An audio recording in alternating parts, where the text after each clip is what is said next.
तो उन्होंने क्या तर्क देते हैं वो कि धर्म की पुस्तक में धर्म की चर्चा है। हमने कहा हमारी सृष्टि की ही धर्म है। हम वृक्ष का पूजन करते हैं, हम जल का पूजन करते हैं, तालाब का पूजन करते हैं, कुएं का पूजन करते हैं। कुआं नहीं मिलता तो नल के नीचे दीपक जलाते हैं। तो हमारी संस्कृति जो है वो सृष्टि प्रधान है। पूजन में जो सामग्री लगती है वो कोई भी रिफाइन होके नहीं लगती है। आप जरा ध्यान से देखें, दूध ऐसे ही, दही ऐसे ही, शहद सेम, कोई रिफाइन की जरूरत नहीं है।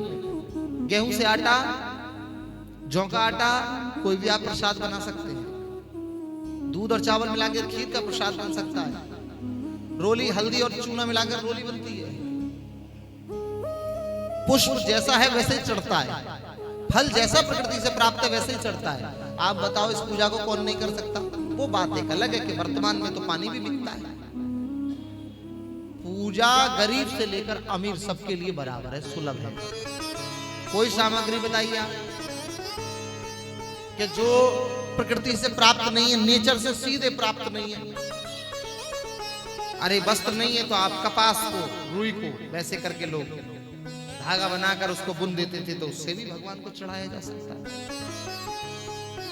बात समझने वाली है कि हमारा धर्म पूर्ण विज्ञान पर आधारित है, पर उसमें सेलेक्टिव मत बनिए। हमारी सबकी प्रॉब्लम यह है कि हम ये तो मानते हैं इस बात को, लेकिन उस बात को नहीं मानते। राम जी की पुस्तक में एक बात मानते हैं, रामायण की दूसरी नहीं मानते। अरे दूसरी तुमने समझी नहीं ठीक से। कुछ लोग कहते हैं मनुस्मृति को हम नहीं मानते। मनुस्मृति को मानने से वो लाभ है जो और किसी चीज को मानने से लाभ नहीं है। आप संविधान को मानकर हर व्यक्ति समस्या में है, हर जगह झगड़े हैं।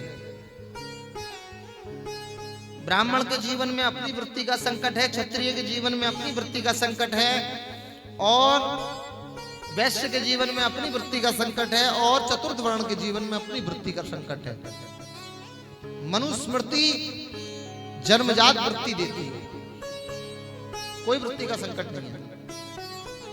अध्ययन अध्यापन जितने विद्यालय, जो पढ़ाना, यज्ञ करना, कराना, दान लेना, दान देना, ये 6 कर्म ब्राह्मण के बता दिए।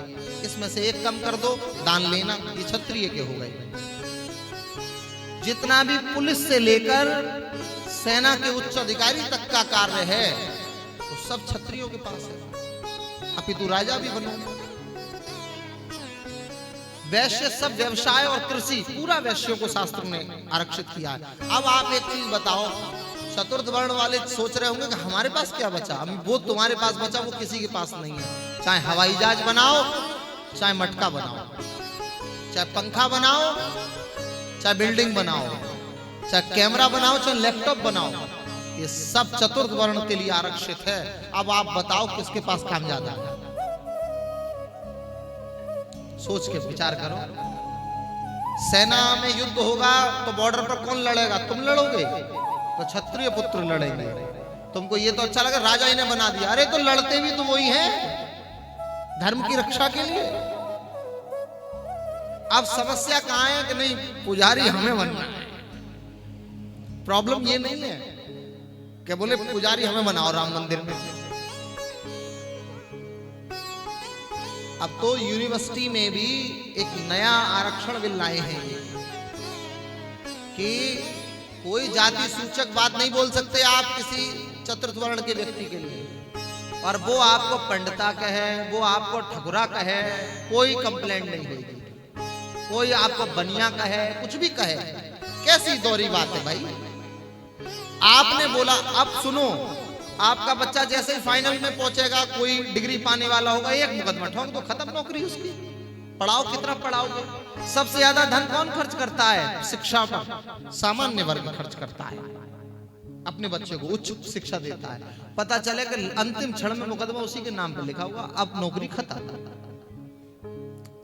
सब प्रायोजित है ये,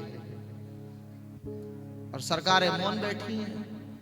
हम जिनको अपनी सरकार कहते हैं, ये सब विषय जानने के बच्चों के भविष्य के लिए ये मैं स्वागत करता हूं व्यासपीठ से। जो मैंने समझा है, राजा भैया ने खुलकर विरोध किया है इसका।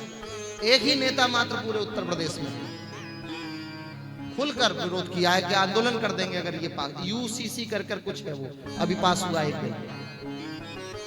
मतलब यूनिवर्सिटी में भी अब आरक्षण उस पर लागू होगा, कोई बात कोई कह नहीं सकता। पहले कानून ये था कि दो लोगों के बीच बात हुई, आपने कुछ कहा उसने कुछ कहा, तो उसको सामाजिक बात नहीं माना जाएगा। अब अकेले में भी किसी से आपने कुछ कहा तो उस पर भी मुकदमा होगा। बताइए, ऐसे भारत को एक करेंगे हम? केवल वोट की राजनीति है।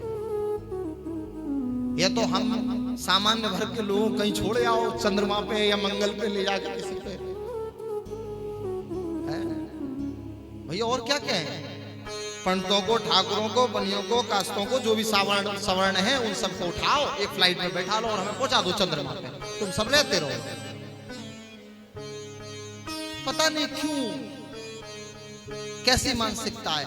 मनुस्मृति में ये मानसिकता नहीं। मनुस्मृति सबको समान बांधती है। अब ये बातें वो नहीं बोल सकते जो नेताओं के द्वारा कथा आयोजित होती है, जिनकी 5-5 करोड़ भीड़ होती है जिनकी कथाओं में। हाँ, तो आपको ये लगता होगा, आपको डर नहीं लगता? अरे डर का है? हम नहीं बोलेंगे तो मर जाएंगे, अब बोल के मरे तो कोई बात नहीं। भाव